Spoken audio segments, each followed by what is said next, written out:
आपकी अपनी farmer party accept नहीं करती।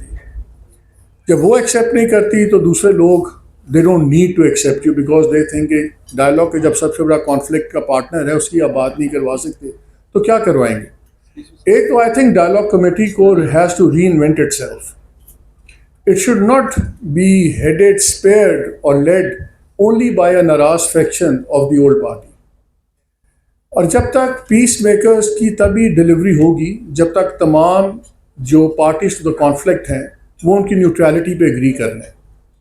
आपकी ये डायलॉग कमेटी में जो भी हो, आपको एक PMLN का आदमी चाहिए, आपको ANP का बंदा चाहिए, आपको पीपल्स पार्टी का बंदा चाहिए, आपको retired may be senior generals like him इस संग के 2-3 लोग चाहिए, आपको सिविल सोसाइटी की रिप्रेजेंटेशन चाहिए। It should look like a national reconciliation committee.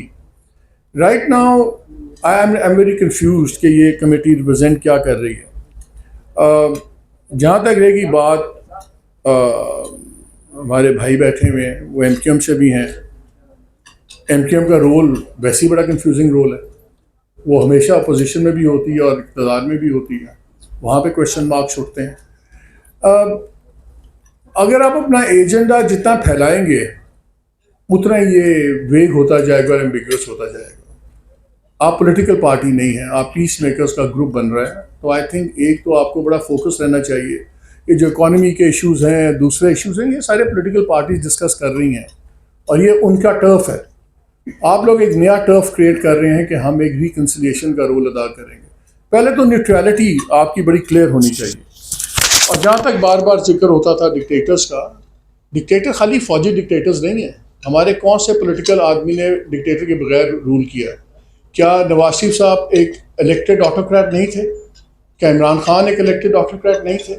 अब अगर 26वीं अमेंडमेंट हो रही है, 27वीं हो रही है, अगर ये डिक्टेटर्स वाले तरीके नहीं हैं तो क्या तरीके हैं?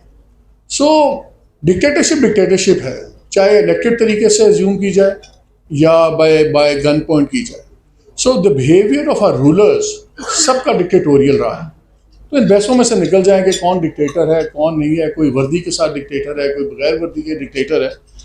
आई पर्सनली फील के complexion of your committee is of utmost importance. और जब तक आपकी कमेटी के अंदर all the parties to the conflict ownership नहीं लेंगे, I don't think it will go anywhere.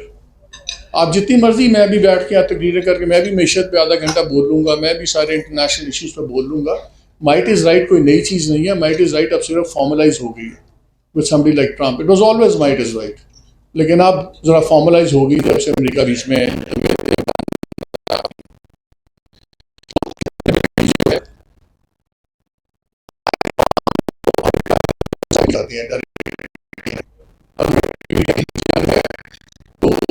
Imran Khan समझते हैं कि सारी कौम उनके साथ है, PMLN समझती है उनके साथ है। अवाम को आपने क्या बीच में लाना है?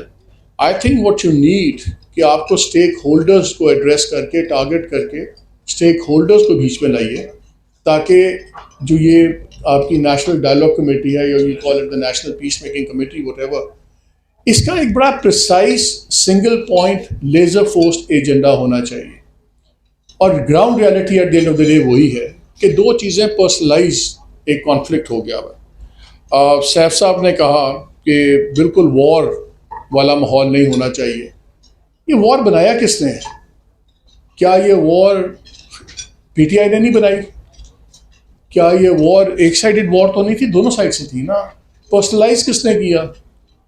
जर्नैल तो वैसे ही आदतन और ट्रेनिंग की वजह से ट्रेंड होते हैं, वो बात नहीं सुनते ना। They are train not to listen to you, they are train to think in a different way. हमारा उनका जेनेसिस ही मुख्तलिफ है। हम सिविलियन सारी जिंदगी ट्रेन होते हैं कि आपने एक मसला करना है और कॉन्फ्लिक्ट के